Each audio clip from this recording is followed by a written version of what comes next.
be fully equipped to do the workbook, and most importantly, put this theory to work in your own lives. Okay? So how are we going to do this?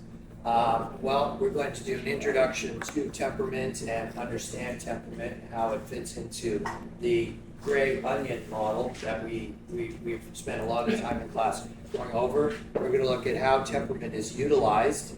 We're going to get you into the right frame of mind, something called the shoes off self, so that you can figure out what your temperament probably is. Okay? There are scales for determining your temperament. There's some in the back of the package that I uploaded if you really want to do one, and it tends to be more around personality type, and temperament is the foundation of personality type. I don't put a lot of stock in those instruments for this theory. We do testing in our practice for personnel selection. I'll talk more about that. This theory is not to be used for personnel selection, and I'll show you why shortly. But we're going to get you in the right frame of mind to go through the theory, and through that process, you'll figure out what your temperament is. Okay? That's the idea. We'll explore the 4 temperaments. We'll break it down so that you really get a chance to get immersed in them, and we'll look at applications in the workplace. Now, great thing that I told you about at the beginning of this course is that everything I'm teaching you is applied social psychology. So if you can use it in the workplace, that's great. That's where we're hoping you're going to be using it. But you can use it in all of your life. Most of you are going to be going through this, and you're going to go, oh, that's my dad's temperament. Oh, that's my boyfriend's temperament, or my girlfriend's, or my husband, my wife's, my kid's temperament. You're going to be figuring out the people in your life, and there's nothing wrong with that. That's actually a really good thing to do. Okay? You can use it in one context. It's just psychology for living. And so please consider using it to your automatic. So obviously we'll be focusing on the workplace, but I use this in my personal life. I can tell you what my son's temperament is, and what my wife's temperament is, and my best friend's temperament. So here we go. Applications in the workplace. How do we use this? Game, you can use it beyond, but here's how we play it. This is one of the most useful theories that I could possibly bring to you. It's easily absorbed and widely applicable to all kinds of contexts and situations like that. And it's used in many, many ways, again, in workplace psychology. So, great for improving interpersonal communications because the temperaments actually use language a little bit differently very often and orient towards tasks very, very differently as well. Great for enhancing teamwork because what motivates me will not motivate somebody else, and vice versa. And once you know about temperament, there's 4 temperament groups, you can start to tap into motivation and understanding how to motivate people that aren't of your temperament. Okay. Leadership development, executive coaching, use it for this all the time. It's one of the first things we do, and of course, it's in your workbook, right? And you've got a big part of your workbook. It's all about temperament and reflecting on it. So you can have everything you need through these 2 lectures to understand that. Effective problem solving and decision making.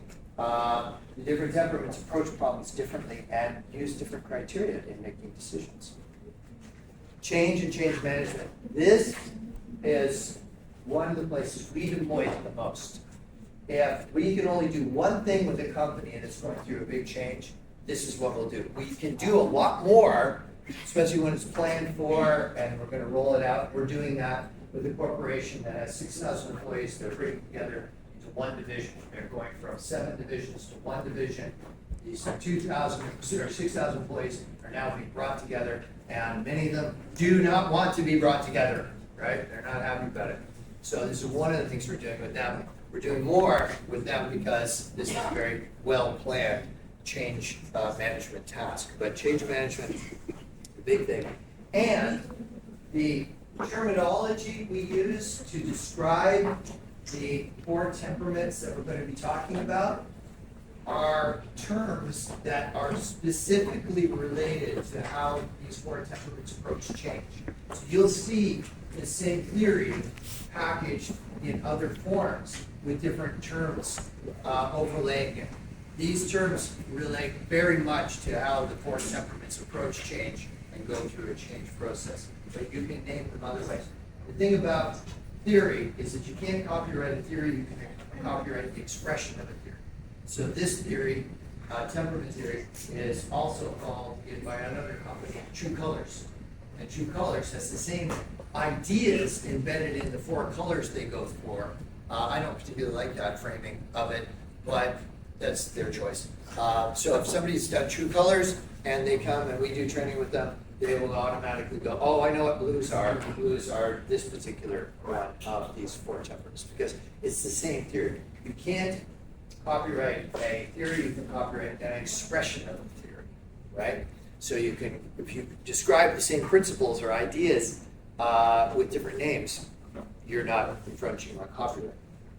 So this is a terrific model for stress management. It's not that certain temperaments are more prone to stress, it's that different temperaments tend to be stressed by different things, okay? Time management and priority setting. We, until recently, last 10 years, would not do time management training because all time management training was done from the perspective of one of the four temperaments. And whenever it was done, we didn't do it. It was the one temperament group talking to the other three about how they should live their lives, and they never will. So what would come out of it, every time management training our clients would go through with us again, they'd say, oh yeah, everybody who's already doing the things that was taught in time management are going, yeah, see, I've been doing this all along. That's one temperament group. And the rest are like, yeah, this is never going to happen. I'm not going to do it this way. Because the different temperaments orient towards time. Very different. This is a huge part of psychology. Time is not time is not time. The way the temperaments orient towards time is very different. This creates all kinds of tensions in families and workplaces and all the rest of it, but we don't have to have those tensions if we understand how this works. So time management and priority setting, not the classic stuff. We don't do that. Conflict management and conflict resolution, we do a lot of that, and we infuse temperament theory right into ADR, alternative dispute resolution, which is the single leading theory of conflict management out there. And hopefully we're able to do it together by the end of the course.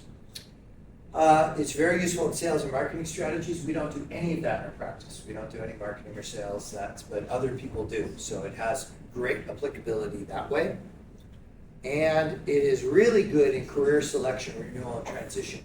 Once you figure out what your temperament is, you'll be able to go and figure out what types of careers does my temperament tend to gravitate towards. But you can't use this as personnel selection because it doesn't predict performance. It doesn't say, oh, if I'm this temperament, I'm going to be a good accountant.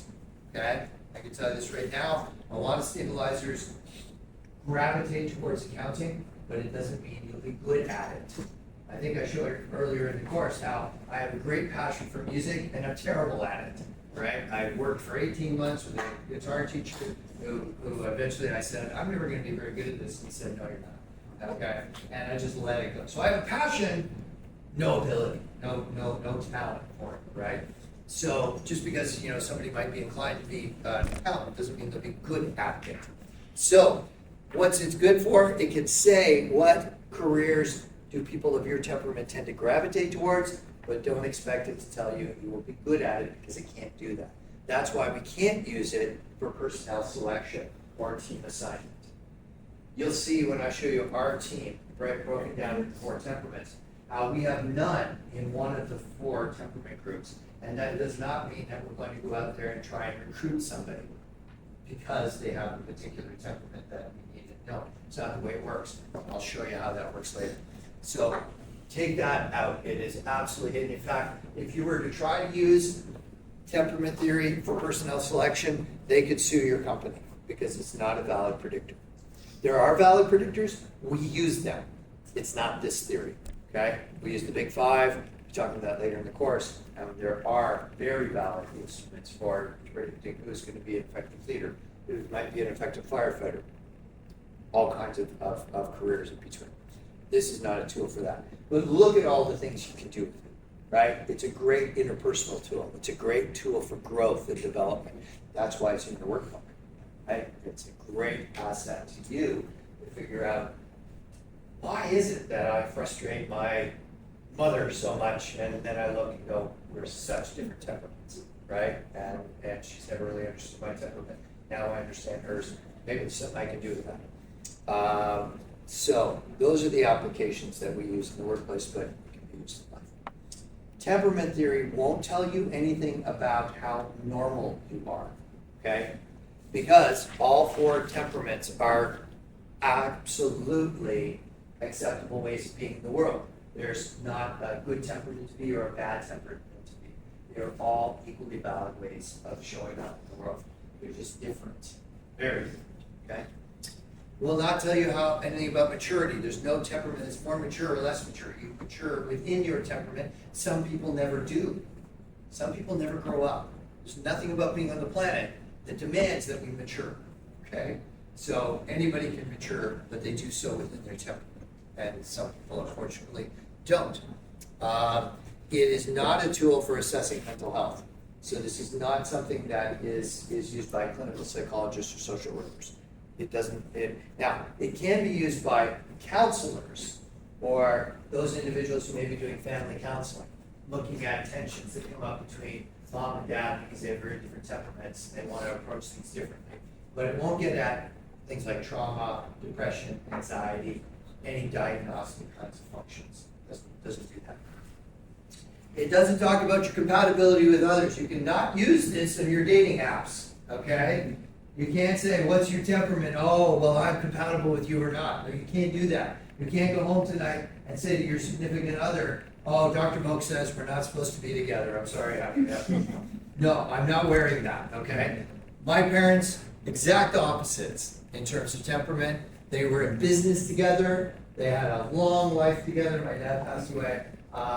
It wasn't a perfect relationship every single day, what one is, but they were a pretty loving set of parents and loved each other, okay?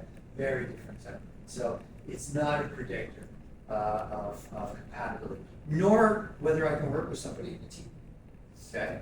I can have somebody who's a very different temperament than mine, who's my boss, and I can still be successful in that team and could really, really like that boss, for instance, okay? So it's not a tool for compatibility.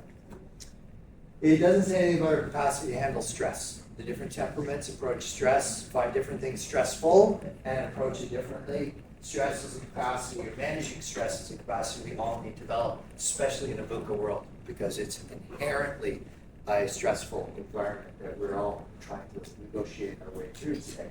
Doesn't predict your ability to learn, okay? Nothing to do with your ability to learn.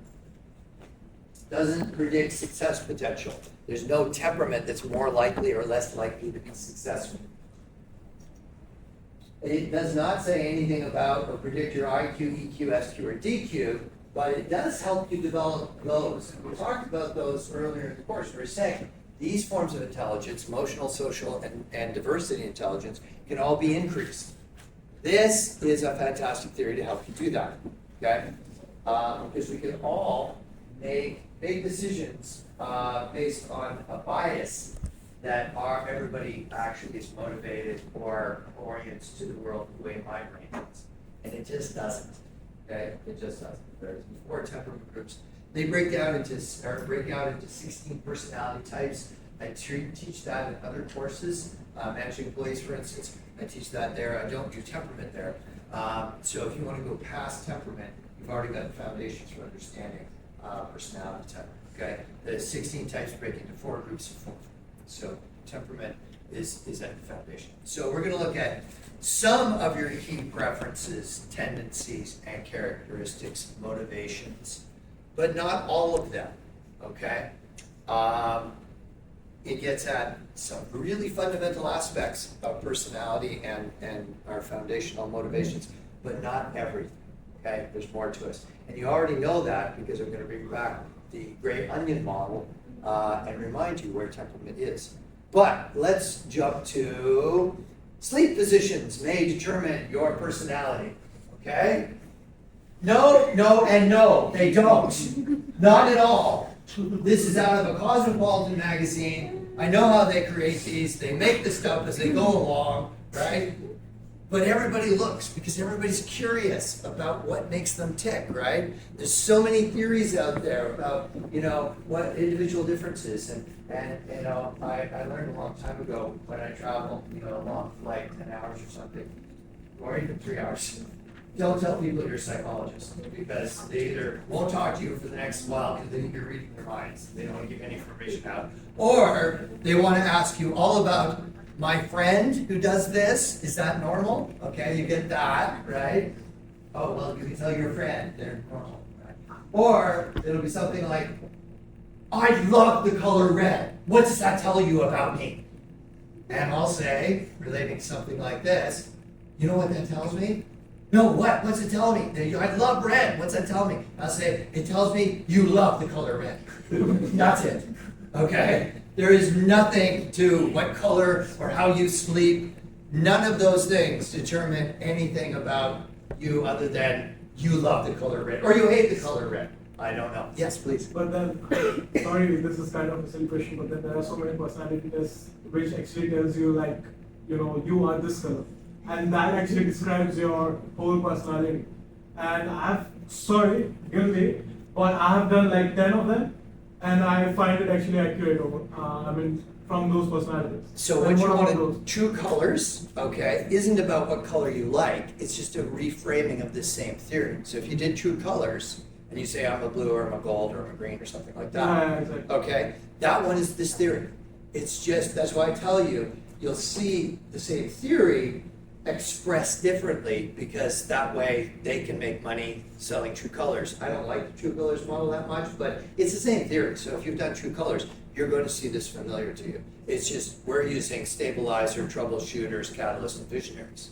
Okay, so that's okay. But there's tons of theories out there that try to purport these individual differences. One that goes back into ancient time called the bodily humors, and again said the fluids, blood, phlegm, bile, and I forget the other one, okay, but about the body fluids and how you're phlegmatic, so that's a particular temperament. It didn't bear itself out through scientific investigation. So since the early even before, the turn of last century, we've been studying personality traits. And this is even more foundational to many of the traits, but it is based on a couple of combinations of core traits. So just be a careful consumer. What's the psychometrics behind the theory, right? If it's a test, is it able to do? And we only select tests from established test developers that have incredible psychometrics.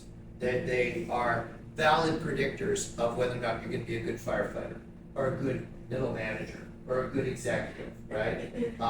And so we have been doing this stuff, but there's still things, this is why I bring this one up, in the back of women's magazines, or anybody's magazine for that matter, okay? That said, well, if you sleep like a soldier, you are, no, how you sleep is how you sleep. It doesn't predict your personality.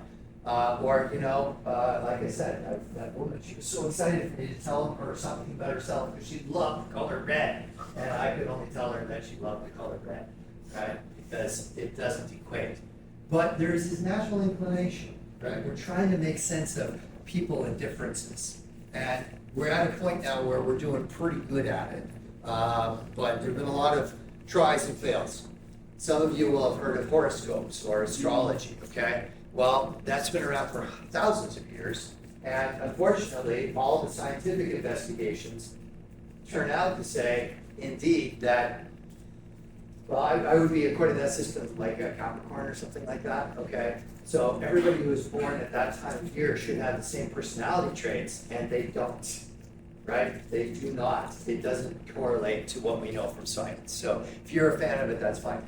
Many of these things are written in such a way that they're vague enough that you can pull out a little bit that you can relate to and go, oh yeah, that's me, right? Oh yeah, that's me. That's how most of these things are developed. And if that's all they can do, giving these little thumbnail sketches, there are entire books written on each of these temperaments, or these temperaments in relation to them, right? Because they've done a lot of scientific investigation since then. So I'm not going to bring to you anything that doesn't have a science base. That's my, okay. Okay, great point. Thank you for bringing that up. So, no to this, no, and no, okay? If you do something on the internet, what kind of Disney princess are you? Answer these questions, okay? What they're actually doing is fishing for data on you, and like, don't do them, right? Just don't do them, right? I came one, what kind of sandwich are you, right? You know, like, I didn't know that. Yes, I guess there's many different kinds of sandwiches, but don't do it, because they're fishing for data on you, and they can use that to hack in and maybe even get your passwords. So that's what those are all about. Temperament theory, type theory, they're about. Okay, so we've been through this. I'm going to be real quick. Look where temperament happens, right?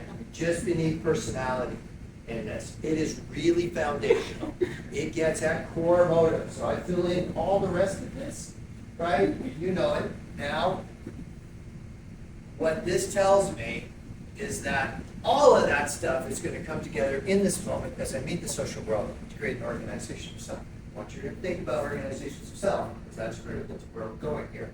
Not that we're going to be looking into your various organizations of self. We want to look past that and get at what your core temperament is. So I'm going to get you into the right frame of mind to do that. Okay? So temperament, very foundational to all of us.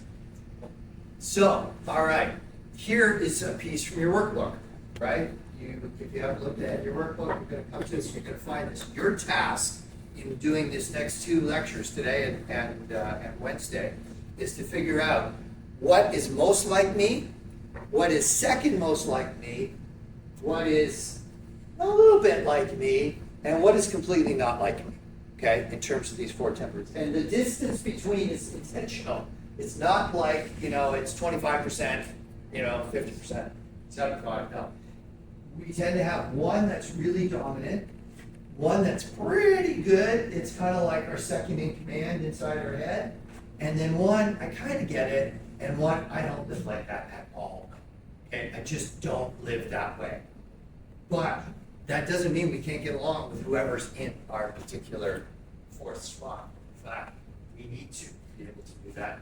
The questions in your workbook are to invite you to explore all of that. Okay. So in my case, I'll show you right now. Here's how your prof comes out. I'm a catalyst. Catalyst is my dominant place. Okay. That's how I orient towards the world. Next would be visionary. That would be in my secondary spot. I really get you visionaries. It's in my number 2 position. The next one after that for me is the stabilizer. I kind of get the stabilizers, not 50% maybe there. I kind of get you guys. The ones that I have least in common with are the troubleshooters. I don't live like the troubleshooters. Absolutely, just don't kind of get that, right? I do because I've studied it, but in living it before I knew about this theory, how does anybody live in the world like that, right? And I'm going to give you one interesting example of how I was just on the cusp. I just learned this in grad school, and then I went and did a 4-month posting with the Canadian Forces, right? So I spent my summers in the Canadian Forces for 4 months doing training, and then I come back to grad school. And so I just learned about this, and then I went off for a 4-month posting. And as I was getting my staff, my officers and non-commissioned officers assigned to me, I was delighted to see that Sergeant Tim Tickner had volunteered and wanted to be in my unit, okay? Because I'd worked with him some years ago, and he was coming in, and I knew him well, I thought pretty well. And so here's Captain, that's my rank. He's Sergeant, he's in the middle of the non-commissioned officers' ranks. So I'll always be an officer, he'll always be a non-commissioned officer. He's in the middle there. Sergeant's a very respectable rank, okay? Very respectable rank. But there's still a few ranks above him. And so I looked at his file since he worked with me, and I noted that he had got all of the required courses to become a warrant officer. That's the next rank after sergeant, warrant officer, okay? And I thought, oh wow, good for him, he's done all that, and he's had enough time in rank as a sergeant to be promoted. All that he really needs is enough recommendations from people that he served under to go to that next level and get the warrant officer. So before he even came in, I thought, oh, I know what I'm gonna tell Tim. I'm gonna tell him, you do a great job for me for 4 months, and I'm gonna put you in for promotion, Tim, right? Because you've done so great. So I'm thinking this is gonna be great.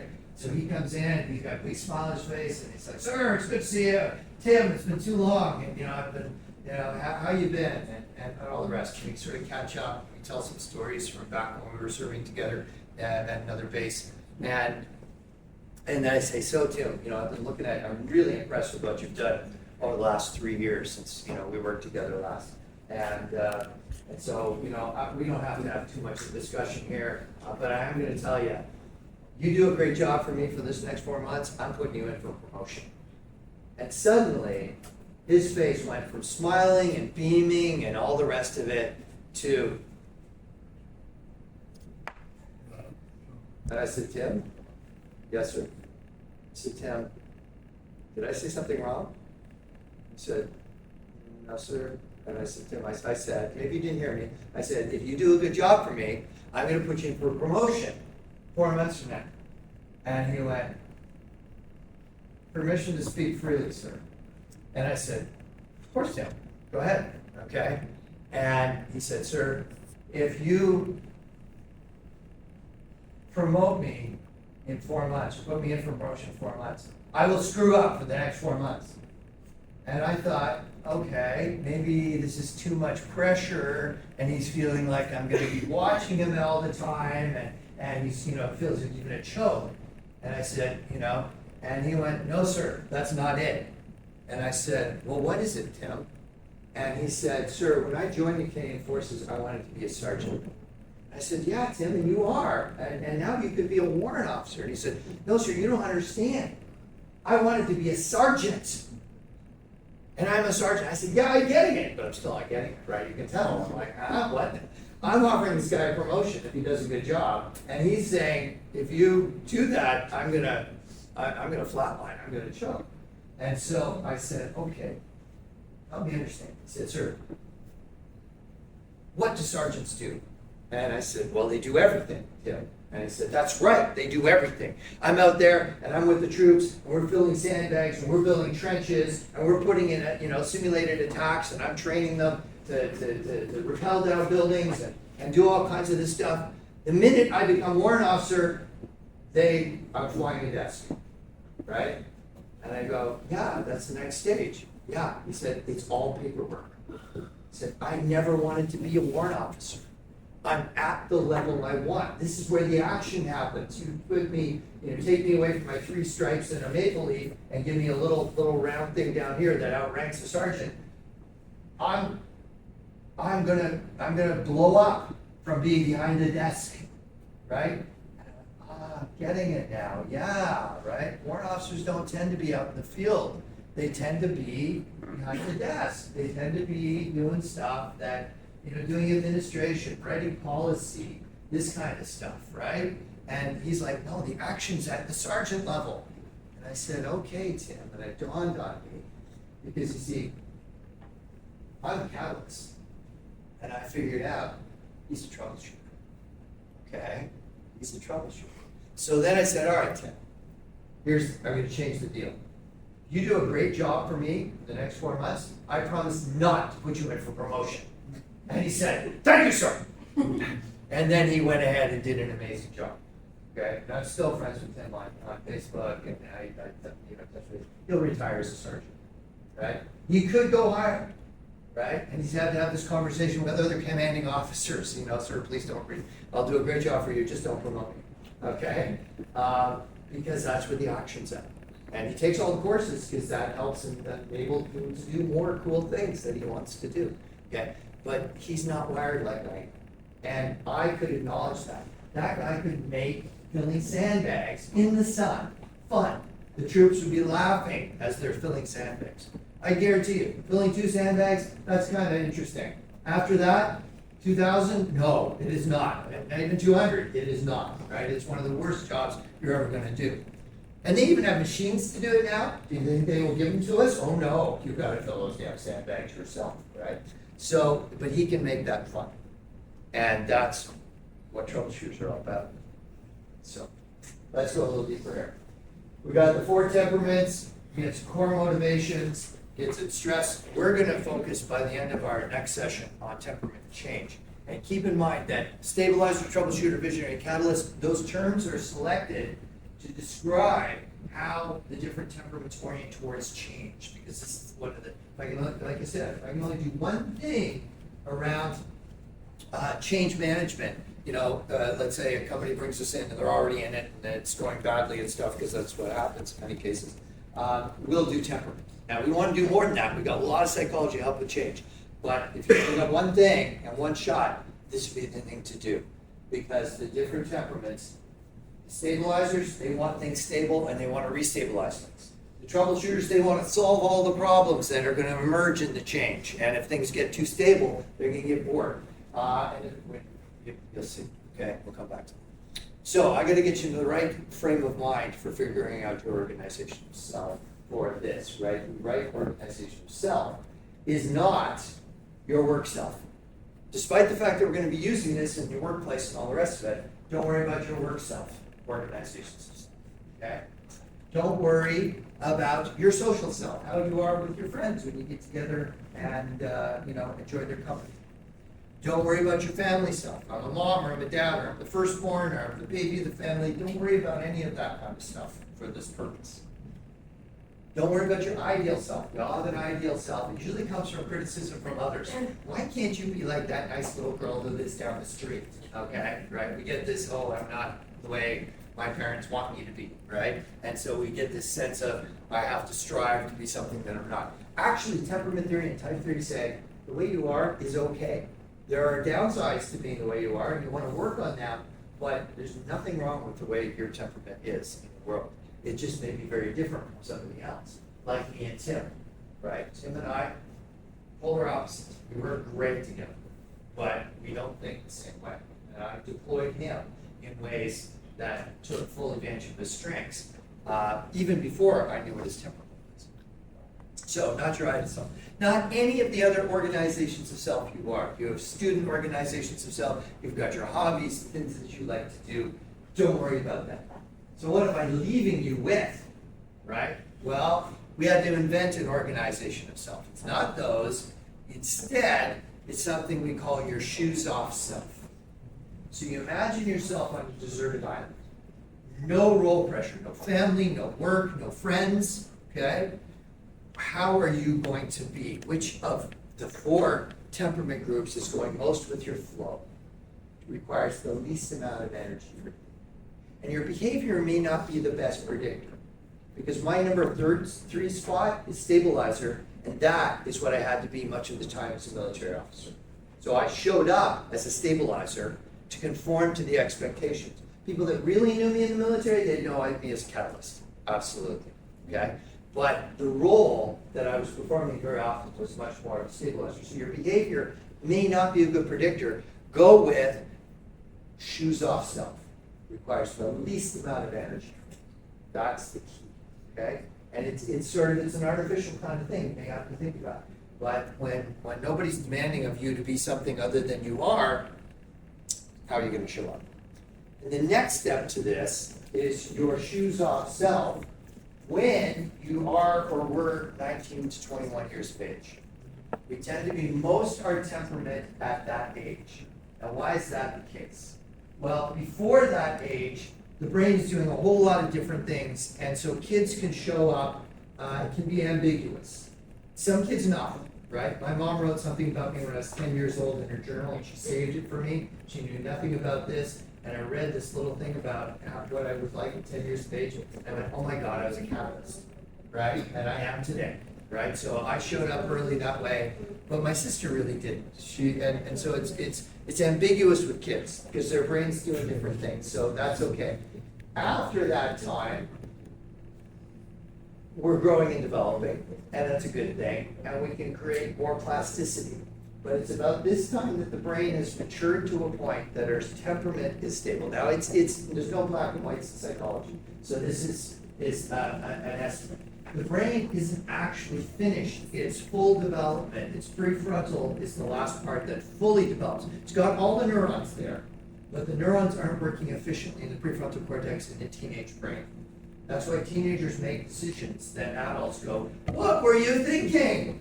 Right? You know, it's because their prefrontal cortex hasn't been completed. Got the neurons, it doesn't have as much knowledge, but it's not just that. The neurons have to finish a process called myelination, which improves the efficiency of the neurons. Okay? And that doesn't happen until you're about 25, 26, sometimes 27. But our temperament, right about 19 to 21-ish. Okay? Maybe a little sooner, maybe a little later, but that's the so I want you to think about shoes off self, you're 19 to 20, 21 in that range, okay? And so when we come back, let's take 5, come back and we'll dive into the concept.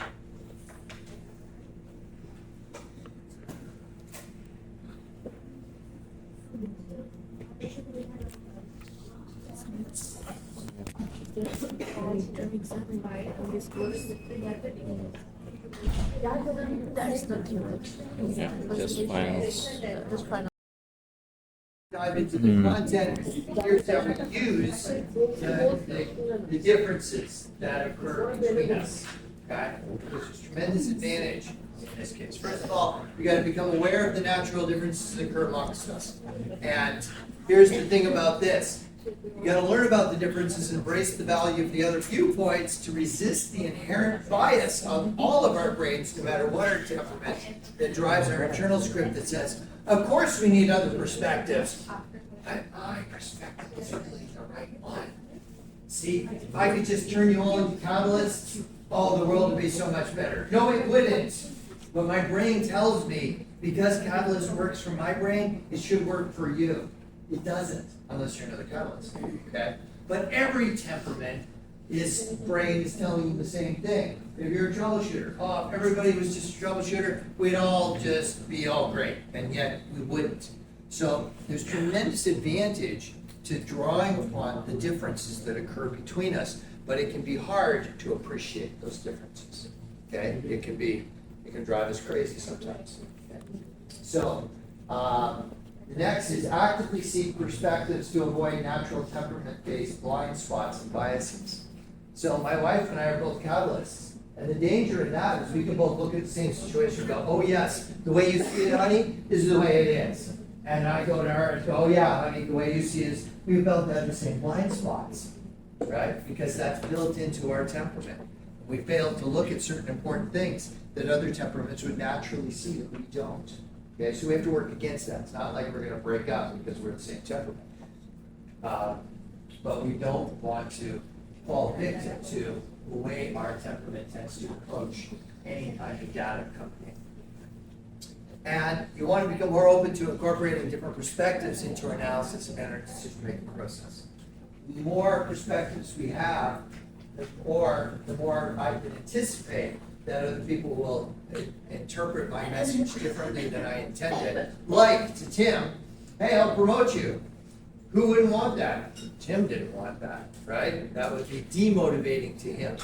So, had he been a master corporal at that point, he would have been delighted. Master corporal is one before a sergeant. And then, okay, I'm going to put you in for promotion to sergeant. He would have been delighted.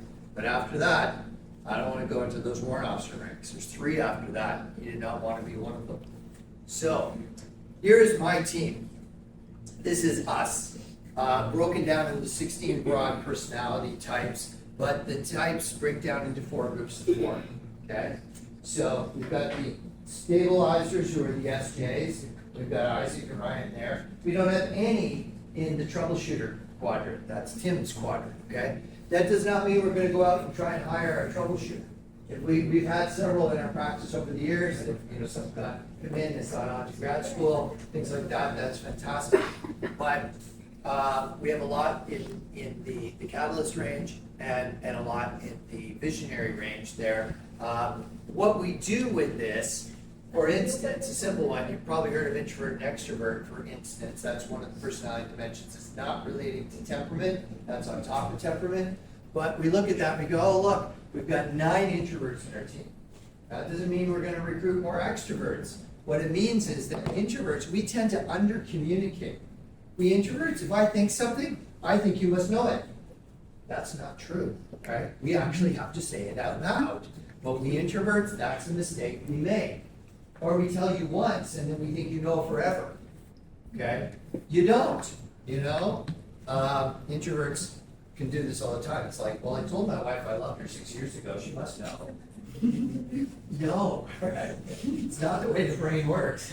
You know, we gotta tell people these things. So what it means is our team is naturally inclined to under-communicate, so we have to push ourselves to make sure that we communicate thoroughly and to who needs to know.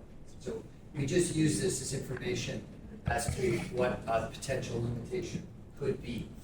But we also have weekly O groups. I think I was talking about O groups. So every Friday afternoon, our whole team comes together virtually and we share and we talk and we catch up and we give, task assignments and all the rest. I think it happened earlier in the week as well. But everybody gets on the same page.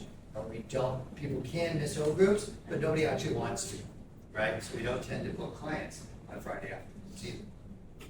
That's to make sure that we stay to what we need to do. So there's a blank table. Here's what you could do with your teams. Your teams for this project in this class. You could figure out temperaments, put them into a table like this, and go, okay, now I know what the different team members' temperament is, and let's figure out how we can work best together. Now I'm going to give you an overview of the 4 temperaments, because 2 of the 4 temperaments like the big picture before the details. In fact, we have difficulty grasping details if we don't give them the big picture first. The other 2 temperaments are fine just to get the details and build towards the big picture detail by detail. So I'm using temperament even in the presentation here. Okay, everyone will get it, but the visionaries and the catalysts really need this in order to kind of get what's coming, right? So here's a summary of each one of them. Stabilizers, high need for belonging, fulfillment of their duty. You're going to see that word come up with stabilizers a lot, and they want to meet all their responsibilities. That's kind of the crux, the foundation of the stabilizers. The troubleshooters, freedom to follow their impulses, demonstrate skillfulness in the moment, right? Make an immediate impact. See how they come together. Now, the visionaries and catalysts were the ones that need this kind of overview particularly. The visionaries driven for achievement, developing competencies, demonstrating those competencies when they develop them, and exercising ingenuity. They're the classic strategic thinkers. And then we catalysts, what we're all about, driven for self-actualization, very much needing to remain authentic to who we are at our core, and want us to stay in harmony with others. Okay? So that's just quick overview. I'm going to go much deeper into that. Please. People can have a mixture of all these fours, right? Right. And so remember me, this is in my dominant position. This is in my secondary, and it's right up pretty close to this one. So I really get these 2.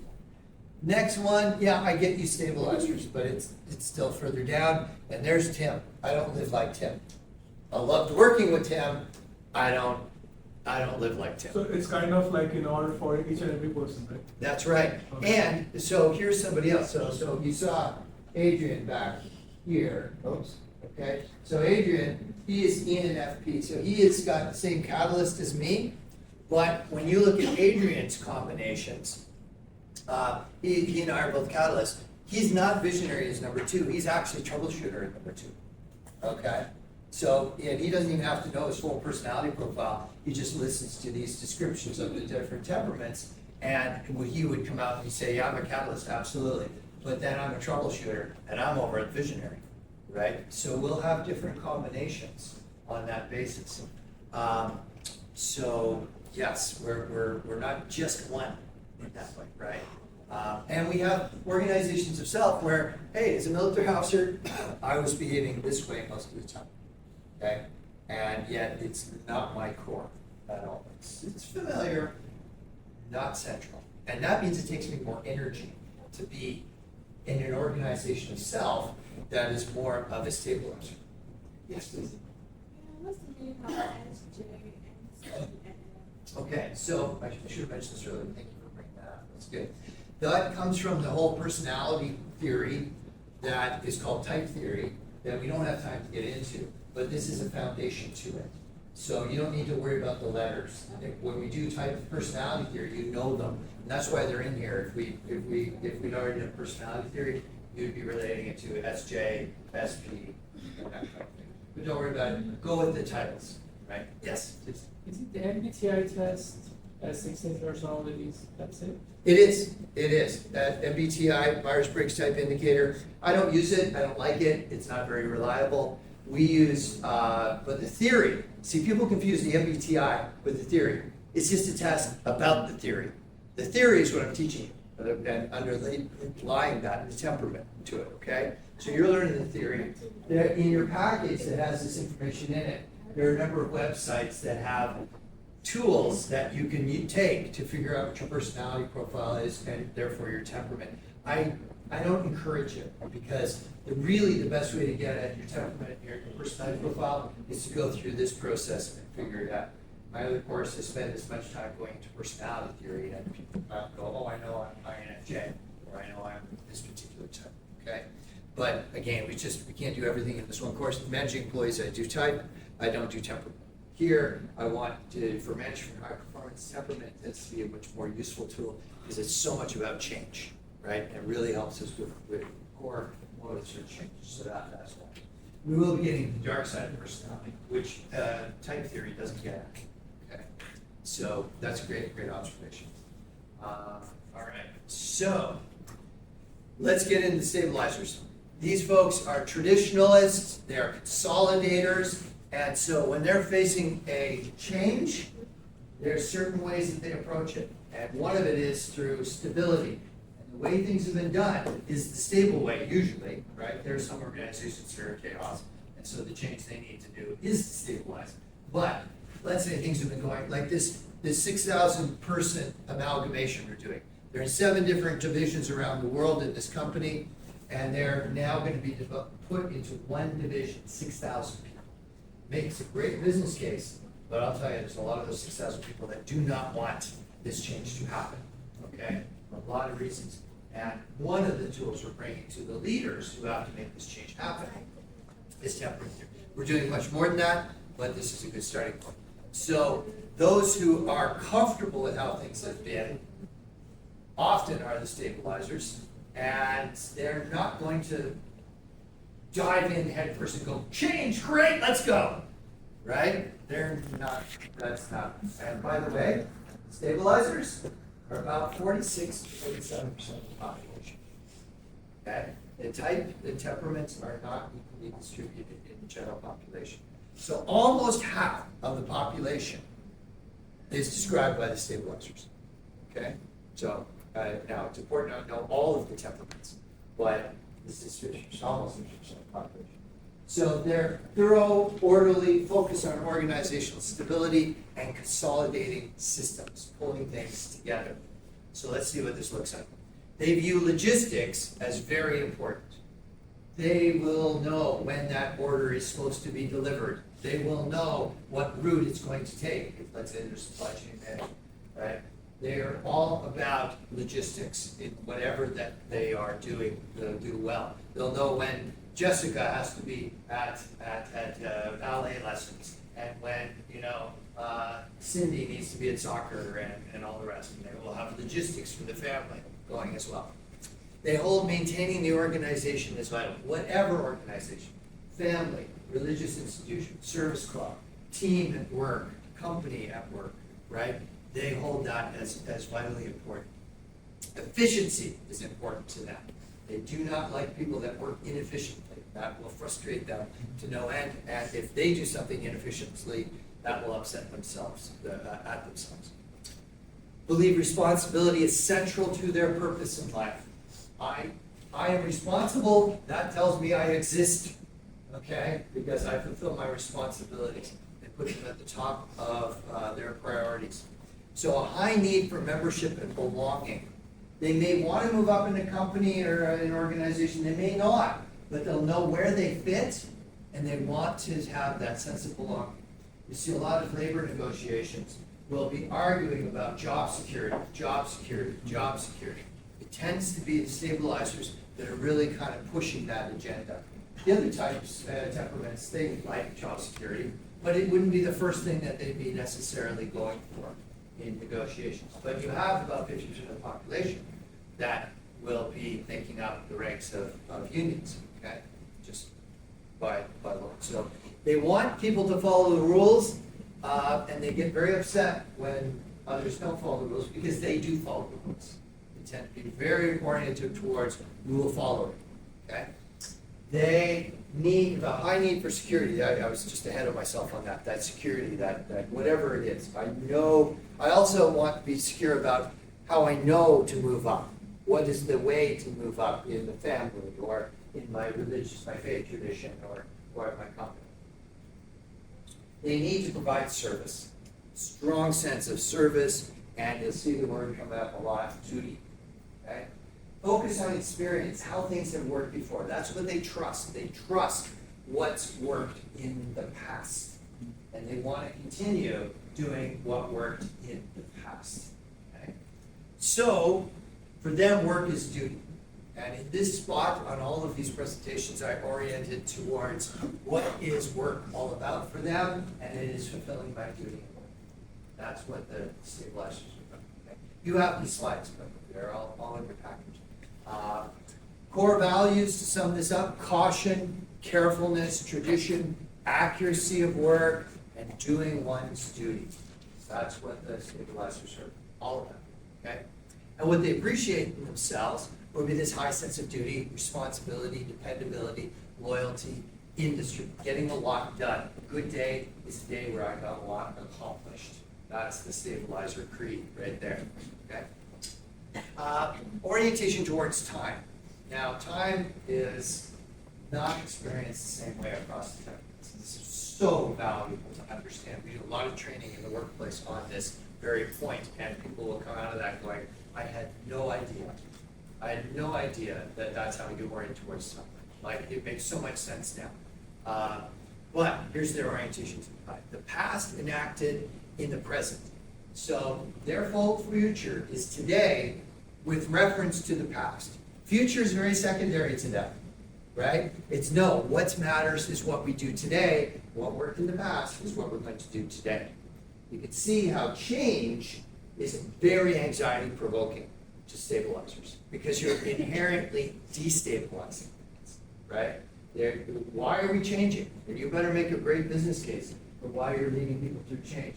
If you will invariably have, stabilizers that need to see the reason why. But no. They berate themselves most for, they beat themselves up most for mistakes in procedure, letting the system or the group down. I should have been more organized. How come I slept in this morning?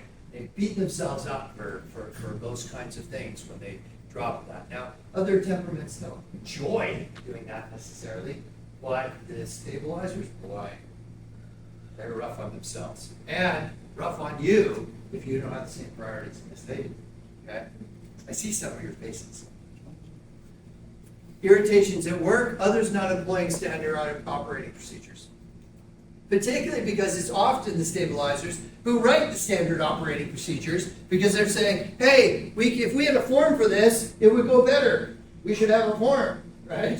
And somebody goes, oh, great, you want to do a form? Do a form. That's fantastic, right? It's the stabilizers who really see that we can create these procedures that can improve. So they don't like people not following the SOPs. They don't like people who ignore deadlines. And there are some temperaments that could care less about a deadline, as we will see. They don't like other people not playing by the rules. They're going to play by the rules. They don't like it if you don't. Okay? That's very upsetting. Now, under stress, all of us can become very entrenched in our personality and our temperament. Under stress, we lose our plasticity, and we rely on our core foundation. So here's how, when we're under stress, or if you're a stabilizer, you're going to tend to come across in the workplace. Okay, you're under stress. You can take doom and gloom positions, fail how things can be seen to be better, right? Because they're focused on now and the past, and now is not good, and they don't see easily how things can be made to be better. Right? They can get sarcastic at this point. Well, it would have been nice if one of us showed up on time today, right? And they can get into sharp criticism. and they can fail to see the humor in the situation, right? That's where the stabilizers come. Now, we had a PhD intern in our practice some years ago. She's amazing.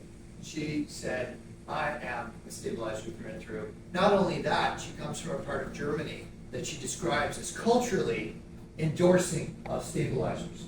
It's, the trains will run on time, right? Everything has a way of being, and it must be that way in the part of Germany that she said she came from. So when she gave me permission to share this. Her birthday is coming up, and her other friends from graduate school knew her really well. None of them were stabilizers, but they made her a cake, okay? And her name is Christine, and this is the German spelling of Christine. And here's the Christine cake that they made for her, okay? It says, have an efficient birthday, Christine, okay? And she thought, that's a great thing to put on a cake, an efficient birthday. That's what she wants, right? But look at the cake. That's not an accident, right? She looked at that and she went, not even the candles are straight. It's a mess. She said it tasted good, but it was hard to look at. There was no order. It's a mess. It's a sprinkle covered mess. Yeah. So they were having fun with their dear friend, Christine. Right? Now, when we have more time, and we unfortunately don't have as much time as I'd like to go over this, we had a corporation that they brought 608 employees together in a hotel in Hamilton. We worked with them on one of their corporate retreats. And we spent this time for them to learn their temperament. Then after that, we break them up into 4 different ballrooms. Okay, so 608 people divided up into their temperament groups. So we saturate each of the rooms on the basis of their temperament, right? And of course, we know that about 46-47% of the population are stabilizers. So that was the biggest ballroom. And the ballroom kind of looks like that before people get in there, right? And so we've got these ballrooms. And what we're going to do is we're going to give each one a number of tasks to do. And then we'll come back and bring all 608 together. And we'll compare the different outcomes from the same assignment. Okay? So each time we go to each of the ballrooms, say, design us a t-shirt that reflects your temperament group. Okay? We had other kinds of things, but a lot of them are just fun, playful. So I go to this ballroom that's got about 280 people in it. It's the biggest, most, filled of the ballrooms. What does it look like as I walk in? What do you think? Think about it. 280 SJs all together in one place. What do you think it looks like?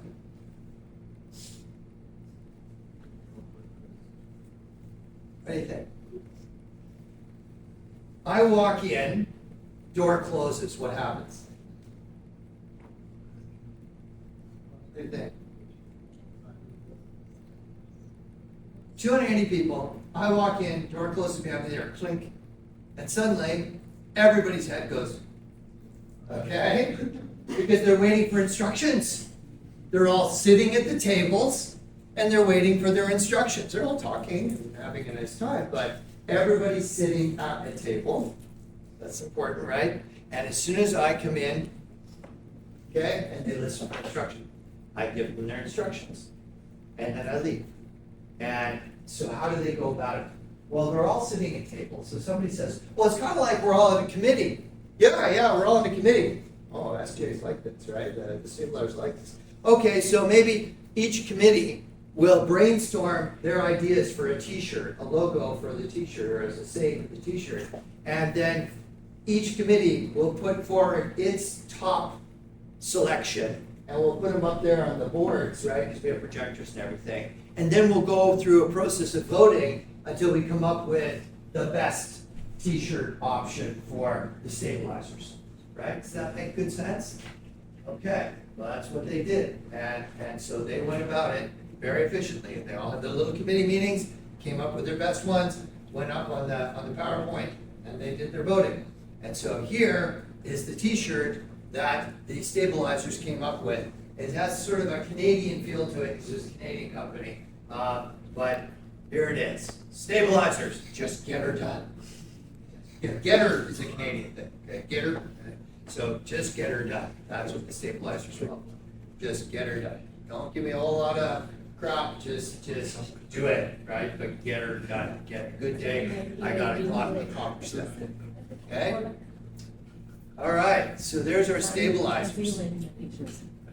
Yes. No, I make out of this. I'm sure, but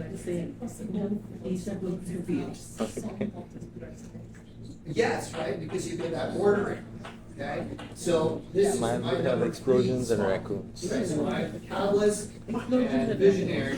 Why does it sound like it's- you're it's- I got some of this, I get this, but I don't have any of the troubleshooting. It's just. Maybe an exploding tree with a So it's raccoon that in it. ordering as opposed to just one. In psychology, we almost never have black and white things. And so that's why we take you through that in your workbook, right? Which one's my dominant position, which is my second position, third, and then I don't live like this person very much. Does that make sense? Yeah, okay. So let's move on. Oh yes, never mind this. I'm gonna skip through this. Yes, let's go on to our stabilizers. Sorry, our troubleshooters. So here's our troubleshooters. This was Tim's temperament, is his temperament. Negotiator, firefighter. These folks are practical, but they're incredibly focused on concrete problems, doing whatever it takes to solve the problem.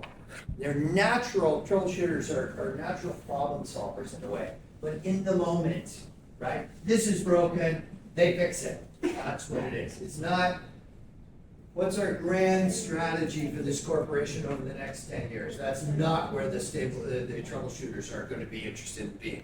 They want to be in the action, in the present, and that's what they're going to do. So these folks want to make an immediate impact. Immediate. It's all about what's happening now. And they need freedom to act on impulse. So they're the most impulsive, naturally impulsive of all the temperaments. They are motivated to do things that are exciting. Oh, right now. Don't tell me it's going to be exciting tomorrow or next year. No. I'm focused on, if I'm a troubleshooter, right now. That's what matters. Okay? So they regard resolving a crisis as important. So much so that here's a situation where a lot of first responder organizations, firefighters, police, and paramedics, we're doing a study on a particular fire station where there's some problems. And about half of the incoming shift, they work for 48 hours in the station. They live there, sleep there. And because building codes have improved so much, many firefighters seldom go to a actual structure fire. Okay, they'll intervene in traffic accidents, and they'll show up for a lot of things. But there are fewer and fewer calls for fire because our building standards are better and better. And so, it could be that you get 2 calls in 48 hours, and they may be quite minor things, right? That could be an average time shift. Maybe 2 calls in 48 hours. We're observing their shift change. And this incoming shift, there's 12 in the station, outgoing up to 48 hours, 12 coming in. And half of the incoming people were stabilizers, and half were troubleshooters.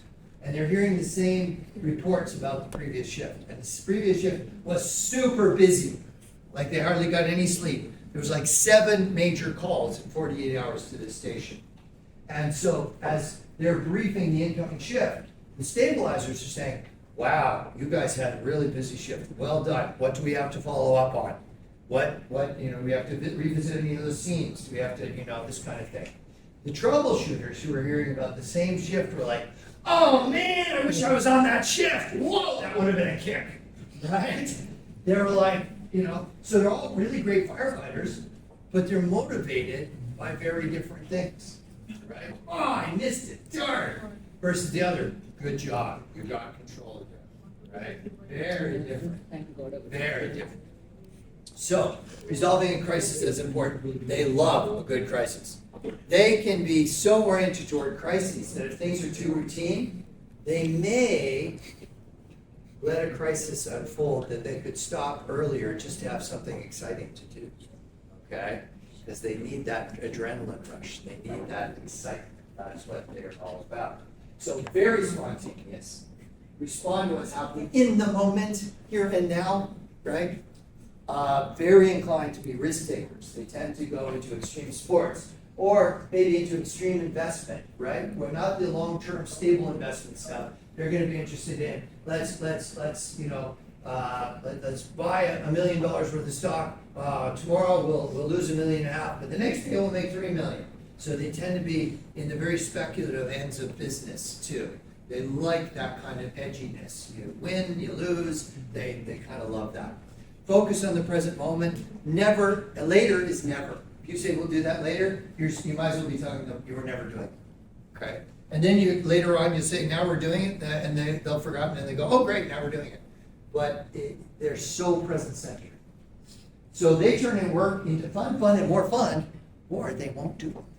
Okay. The cool thing is they can make almost anything fun, like Tim, who could make flipping sandbags fun. I still don't know how he did it. Okay. Core values: flexibility, change, taking risks, action, practicality, and fun. That's the one. It's all about fun.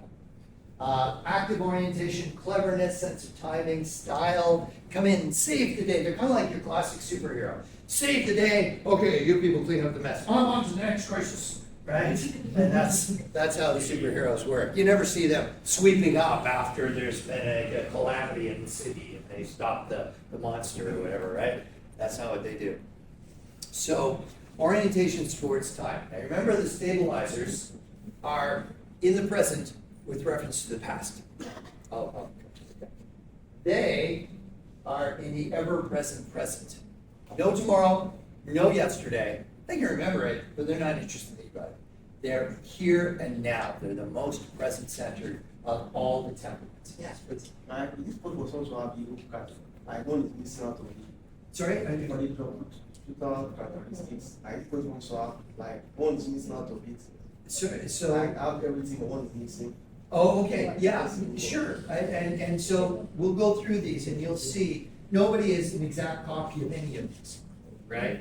And that's why we sort of this mix, and going back to your point, we have a dominant and we have another one that can shape that, right? So Adrian, I showed you, who has, I've got the visionary number 2 spot, he's got the troubleshooter number 2 spot, that changes how his catalyst shows up too, right? And modifies his expression of himself. So we love working together, but we're quite different, even though we're both Calvinists. So that captures it's great insight. They beat themselves up most for failing to act, missed opportunity to have an impact to solve a crisis, right? They don't want to miss that great opportunity, that thrill that they love to engage in. Okay. Don't like restrictions. Don't like being told how to work. Don't like doing it the way it's always been done. Who likes those things?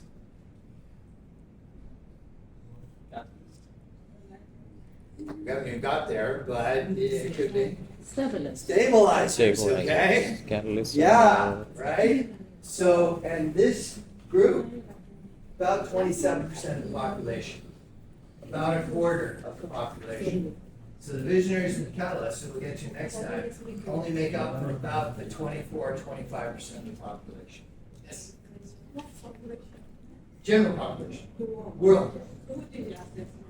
Who did? These are the best guesses we can get out of the available data, right? And I've seen the numbers change over time, but we can make estimates on the basis of data. It's not the best data in the world, but we've been studying this since the 1940s. So we've got quite a data pool, and it seems to be that that's the distribution overall, okay? So irritations for the troubleshooters: lack of follow through, little advanced preparation, carelessness and haste, and overlooking established priorities. So the poster for the troubleshooters, and the t-shirts. So when we put them all together in a room, as I walk in and the door closes behind me, what do? They're having fun. They're carrying on with the party, they don't even notice that I walk in. I gotta use my Captain Vokes voice. Hey, everybody over here, right? They have taken the news for the paper for the flip charts, they made a giant ball, they've got like a mosh pit, and they're bouncing it around. Nobody's sitting at any table, or if they are, they're sitting backwards in the chairs, right? They're carrying on, they're kind of having a little party, even before I get there, I get their attention. I tell them their task, design me a t-shirt, right? For your temperament that reflects it, and before I finish the instructions, they start calling out slogans, right? And people are laughing. And the way they do it, they don't form committees. They just throw out ideas, and the one that they chose was the one that everybody laughed at the most, okay?